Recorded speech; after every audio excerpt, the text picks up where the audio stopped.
हाथरस शलभमणि उन्नाव। त्रिपाठी, शलभमणि त्रिपाठी, ये जो विपक्ष के लोग हैं, शर्मनाक ये बात जो है। इंडी गठबंधन भाजपा के लोग लोगों हैं, को शर्म नहीं आती। इनको शर्म भी जो है ना, इन्होंने तय किया हुआ है कि किस घटना पे शर्माना है और किस घटना पे बेशर्मी से ढिठाई दिखाना है। इन्होंने तय किया हुआ है। इन्होंने तय किया हुआ है कि हम तभी शर्माएंगे जब एक घटना किसी बीजेपी राज्य में होगी, लेकिन जब कांग्रेस और सहयोगियों के राज्य में अगर इस तरह की घटनाएं होंगी तो हम बहुत बेशर्मी से या तो खामोश रहेंगे, और अगर खामोशी तोड़ेंगे तो उस पर पॉलिटिक्स करेंगे। रंजीत भाई, मैं तो बहुत हैरान हूँ। पूरी जो घटना हुई है बंगाल के भीतर, कोलकाता के भीतर, आप केवल उनके पेरेंट्स के स्टेटमेंट पढ़ लीजिए रंजीत भाई, तो मुझे लगता है कि राजनीति के लिए तो कोई शब्द, कोई स्कोप बचता ही नहीं है।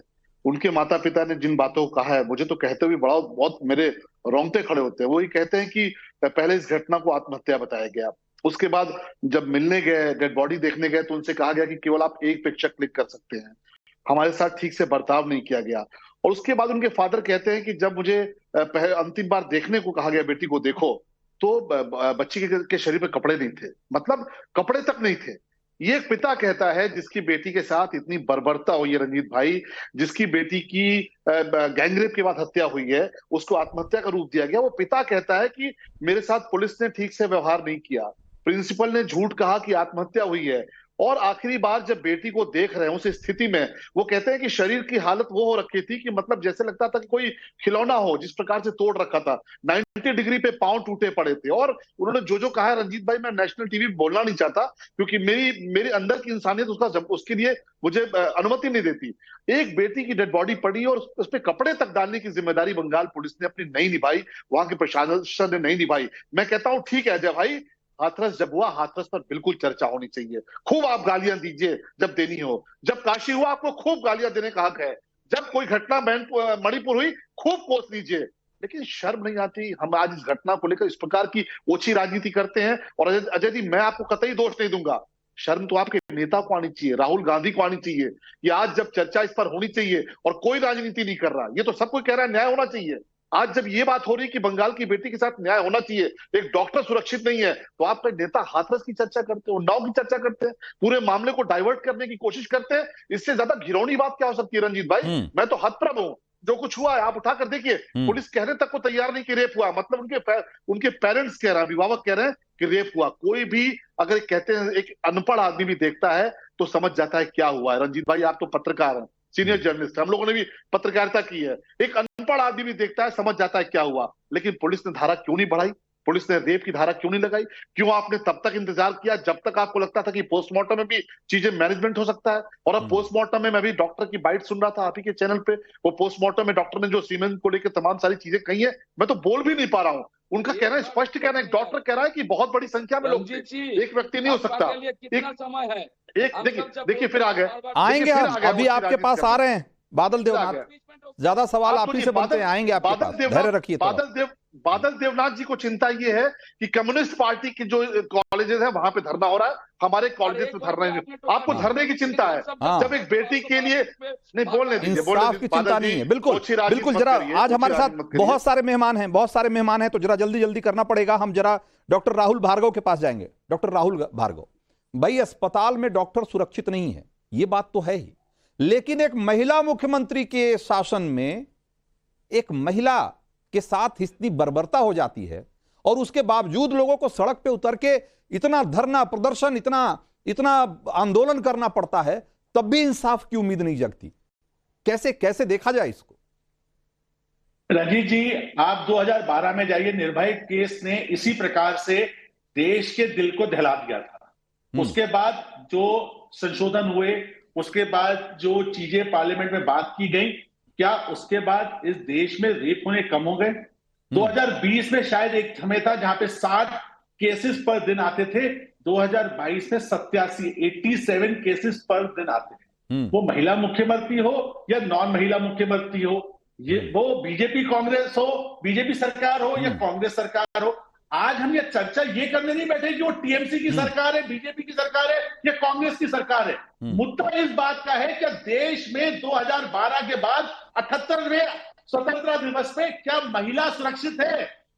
सवाल इस बात का है।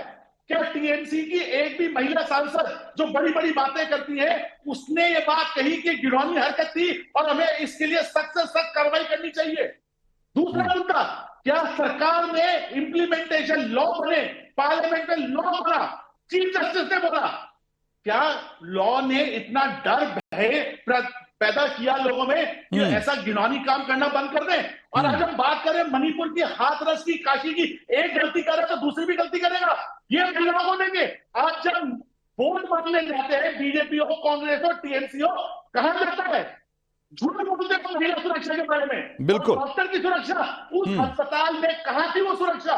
जब से आईएमए लड़ चुका है इस बात में कि डॉक्टर को सुरक्षा देनी चाहिए, बीजेपी, कांग्रेस, टीएमसी सभी एक ही थैली के चट्टे बट्टे हैं। बिल्कुल। किसी को समस्या का महिलाओं की सुरक्षा का मामला जब है, महिलाओं सारे सब सवाल सबके दामन पे दाग है। बिल्कुल आपने सही कहा, सबके दामन पर दाग है, इसमें कोई दो मत नहीं है। और कोई सरकार ऐसी नहीं है जो कि ये कहे कि वो पाक साफ है या ये कहे कि उसको वो नहीं, बिल्कुल आप ठीक कह रहे हैं। लेकिन मैं सवाल ये कर रहा हूं, मेरा सवाल इससे आगे का है अपनी जेस अवस्थी, इससे आगे का सवाल कि भाई सब लोग ऐसी घटनाएं, ऐसा कोई नहीं कह सकता कि किसी राज्य में होंगी, किसी राज्य में नहीं होंगी, हमारे राज्य में नहीं हो सकती, ऐसा दावा कोई नहीं कर सकता।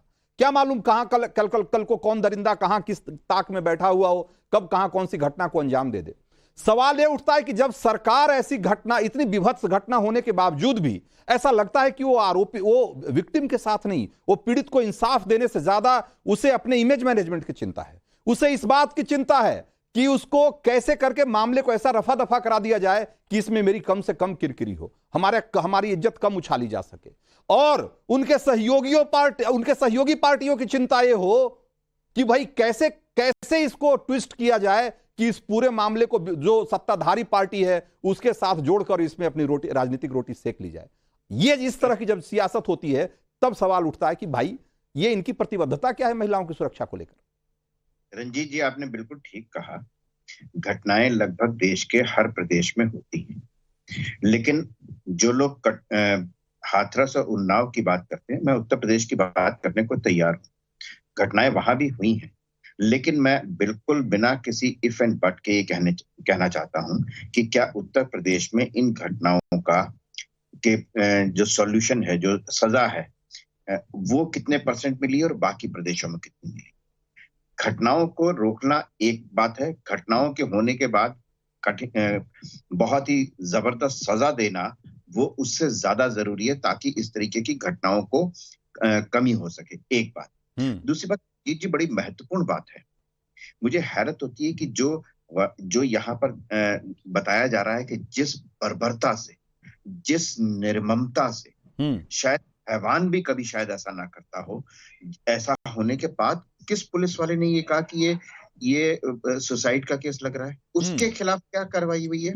बिल्कुल अवस्थी जी, ये लॉ का खिलवाड़ है, लॉ के साथ खिलवाड़ है ये।